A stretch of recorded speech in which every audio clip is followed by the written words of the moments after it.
Hello guys, welcome back to micro online service आस्टा। दोस्तों, आज के इस वीडियो में हम बात करने वाले हैं अजीम प्रेमजी स्कॉलरशिप और एलआईसी स्कॉलरशिप दोनों में अंतर क्या क्या है। तो यहाँ पर जो दोनों स्कॉलरशिप है इसके बारे में पूरा अंतर भी हम आपको बताएंगे और दोनों की यहाँ पर पात्रता क्या रहती है, सिलेक्शन प्रक्रिया क्या होती है और दोनों में पैसा आपको मिलता कैसे है, उसकी पूरी तमाम जानकारी मैं बताने वाला हूँ। तो आज एलआईसी स्कॉलरशिप और अजीम प्रेमजी स्कॉलरशिप दोनों के बारे में पूरी चर्चा करने वाले हैं। तो वीडियो अच्छा लगे तो एक लाइक करके चैनल को सब्सक्राइब करें, वीडियो को लाइक करें। चलिए शुरुआत करते हैं। देखिए दोस्तों, एलआईसी स्कॉलरशिप और अजीम प्रेमजी स्कॉलरशिप इन दोनों का डिफरेंस मैं आपको एक एक करके जानकारी आपको बता रहा हूं। तो यहां पर देखेंगे, इसमें जो जेंडर की बात करें तो अजीम प्रेमजी स्कॉलरशिप में सिर्फ और सिर्फ फीमेल कैंडिडेट ही इसमें अप्लाई कर सकते हैं। मेल कैंडिडेट्स को कहीं पर भी इसमें प्राथमिकता नहीं दी जाती है। लेकिन अगर एलआईसी की बात करें तो एलआईसी स्कॉलरशिप में मेल कैंडिडेट और फीमेल कैंडिडेट दोनों ही अप्लाई कर सकते हैं। तो यहाँ पर जो आपका जो एलआईसी स्कॉलरशिप है दोनों के लिए एलिजिबल रहेगा। अब इसके बाद में जो एलआईसी में क्या होता है और इसमें क्या होता है, देखिए अगर आप अजीम प्रेमजी स्कॉलरशिप की बात करें तो अजीम प्रेमजी स्कॉलरशिप में यहाँ पर आपके सामने दो टर्म्स एंड कंडीशन दी है कि आपका जो सरकारी स्कूल से ही आप पास आउट होना चाहिए 10वीं और 12वीं, तो आप आवेदन कर पाएंगे। लेकिन एलआईसी में ऐसा नहीं है। एलआईसी में अगर आपने प्राइवेट से भी किया है तो पास आउट तो आप यहां पर अप्लाई करेंगे।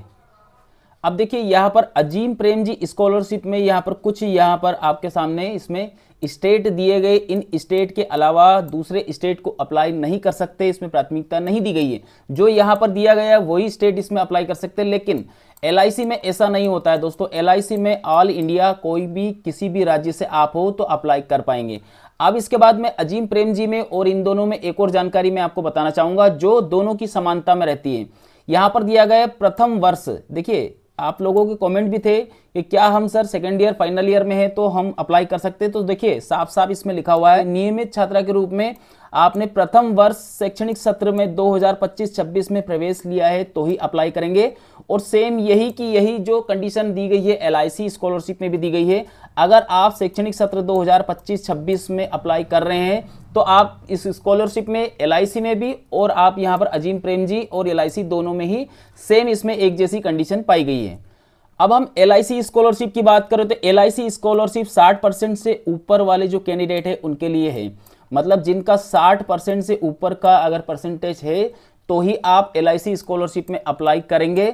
और जो दूसरी स्कॉलरशिप अजीम प्रेमजी स्कॉलरशिप उसमें ऐसा कोई 60% का बाउंडेशन नहीं है। अगर आपका कम परसेंटेज भी है और बाकी की जानकारियों में आप एलिजिबिलिटी पात्रता रखते हैं, ये जो पात्रता इसमें दी गई है ये पात्रता अगर आपकी क्लियर होती है तो आप भले 60% से अगर कम भी है तो भी आप अप्लाई कर सकते हैं। जैसे आपका अगर 50% भी है यहाँ पर तो 50% वाले भी अजीम प्रेमजी स्कॉलरशिप को अप्लाई कर सकते हैं। लेकिन अगर एलआईसी स्कॉलरशिप में आप अप्लाई कर रहे हैं तो एलआईसी स्कॉलरशिप में इसमें बाउंडेशन दी गई है कि आप 60% आपका कंप्लीट होना चाहिए। जो भी आपका लास्ट एग्जाम 12th की बात करें तो 12th में आपका 60% होना चाहिए तो ही आप अप्लाई कर सकते हैं आगे का कोई से भी कोर्स। तो यहाँ पर जो कोर्स दिया गया है एलआईसी की बात करें तो एलआईसी में एमबीबीएस, बीएएमएस या फिर बीएचएमएस या फिर बीडीएस या फिर बीटेक, आर्किटेक्ट या इसके अलावा बीए, बीएससी, आप कुछ भी आप ग्रेजुएशन कोर्स कर रहे हैं जिसका शैक्षणिक सत्र 24-25 नहीं होना चाहिए। देखिए शैक्षणिक सत्र की बात करें तो एकेडमिक ईयर आपका 25-26 ही होना चाहिए तो ही आप अप्लाई कर सकते हैं। जब अप्लाई करते हैं तब वो वहां पर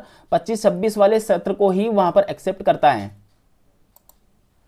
अब देखिए सिलेक्शन प्रोसेस जो रहती है वो दोनों की किस प्रकार से रहने वाली है ये आपको समझ लेना है। अजीम प्रेमजी की सिलेक्शन की जो प्रक्रिया क्या होती है वो मैं आपको बताने वाला हूं और एलआईसी गोल्डन जुबली की जो सिलेक्शन की प्रक्रिया क्या होती है वो मैं आपको बताने वाला हूं। तो सबसे पहले आपको अजीम प्रेमजी स्कॉलरशिप के बारे में समझ लेना है। अजीम प्रेमजी स्कॉलरशिप ने अगर आपने आवेदन किया है तो इसका सिलेक्शन प्रक्रिया क्या होता है। अगर आपके जो डॉक्यूमेंट है, आपकी जो पात्रता है, पात्रता में अगर आप पूरी तरह से क्वालिफाई हो रहे हैं, मतलब जैसे उसमें पूछा गया है गवर्नमेंट स्कूल से पास आउट होना, फीमेल कैंडिडेट होना और जो उसमें राज्य दिया गया उस राज्य से होना, अगर इस प्रकार की पात्रता उसमें आपने क्लियर किया है तो आपको जो स्कॉलरशिप है तो वो स्कॉलरशिप आपको मिलेगी। लेकिन उसकी प्रक्रिया क्या रहेगी, देखिए जैसे आपने फॉर्म भर दिया, फॉर्म भरने के बाद में ठीक आपको 15 दिन के अंदर अंदर आपकी जो फॉर्म की प्रक्रिया है उसकी वेरिफिकेशन की प्रोसेस चलेगी। ठीक है, वेरिफिकेशन प्रोसेस कंप्लीट होने के बाद में क्या होगा, आपका जो फॉर्म है उसे अंडर रिव्यू रखा जाता है। अंडर रिव्यू का मतलब होता है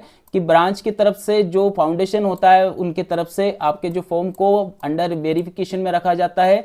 जब पूरी तरह से आपकी छानबीन कर लिया जाता है कि हाँ जो जिस पात्रता के लिए आपने भरा है वो पूरी तरह से एलिजिबिलिटी में आते हैं, आपके पास अगर कोई मैसेज नहीं आया है कि फॉर्म रिजेक्ट हो गया इस प्रकार का, या फिर आपके गलत डॉक्यूमेंट से लेकर के इस प्रकार का कोई भी आपके पास मैसेज नहीं आया, तो समझ लीजिए आपका फॉर्म सही है।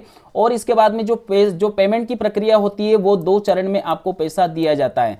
2 चरण में कैसा, आपको 3 महीने के बाद, 3 महीने के बाद में आपको जो पैसा है उसकी फर्स्ट इंस्टॉलमेंट आएगी। अगर आपको 30,000 रुपए हैं तो 30,000 में से 15,000 रुपए आपको फर्स्ट इंस्टॉलमेंट में आपको पे किया जाएगा, और दूसरी इंस्टॉलमेंट आपकी रहती है वो अगले 3 महीने में आपको प्रोवाइड किया जाएगा। तो जो अगली इंस्टॉलमेंट है वो फिर 15,000 रुपए की आपको अगली इंस्टॉलमेंट आपको आपके अकाउंट में आपको भेज दिया जाएगा। तो यहाँ पर देखेंगे जैसे आपको 30,000 टोटल पेमेंट है तो 15,000 की 2 इंस्टॉलमेंट में आपको पेमेंट मिल जाएगा। लेकिन अब स्कॉलरशिप हम LIC की बात करें तो स्कॉलरशिप LIC में क्या होता है, आपका जो फॉर्म है उसमें आपका वेरिफिकेशन होता है। फर्स्ट वेरिफिकेशन कैसा होता है, अंडर रिव्यू करके नहीं लिया जाता है।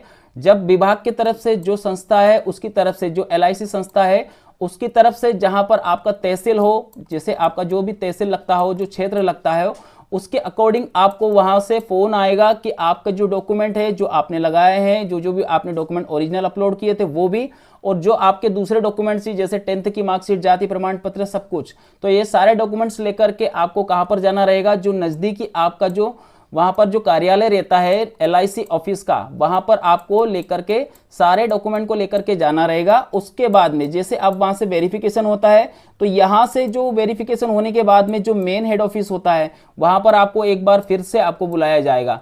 अब इसके बाद में यहां पर आपकी जो प्रोसेस है वो खत्म नहीं हुई है दोस्तों, अब यहां से मेन प्रोसेस चालू होती है। जहां पर आपने जैसे वेरिफिकेशन करवा दिया है, देखिए यहां पर अगर 100 फॉर्म आपके क्षेत्र से भरे गए हैं तो उसमें से किसी एक को लिया जाएगा, क्योंकि हर तहसील पे एक कैंडिडेट को चुना जाता है। अब उसमें आपकी परसेंटेज कितनी है उसके अकॉर्डिंग आपको जो है यह स्कॉलरशिप प्रोवाइड की जाती है। तो यहाँ पर वेरिफिकेशन तो सबको करवाने जाना है, लेकिन आपके क्षेत्र में फॉर्म कितने भरे गए उसी के ऊपर डिपेंड करता है। तो इस प्रकार से आपकी जो प्रक्रिया है वो दिया जाएगा। अब देखिए ये दोनों प्रोसेस तो आपने समझ लिया, अब इसकी पेमेंट की जो प्रक्रिया है उसको समझ लेना, पेमेंट आपको कैसे मिलेगा।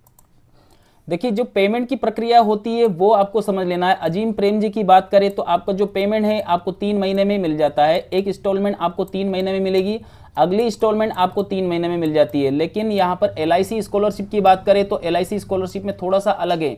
यहाँ पर आपको 3 महीने के बाद तो आपका वेरिफिकेशन ही होगा, वेरिफिकेशन होने के बाद में आपकी इंस्टॉलमेंट मिलेगा आपको, दोनों इंस्टॉलमेंट में ही पैसा।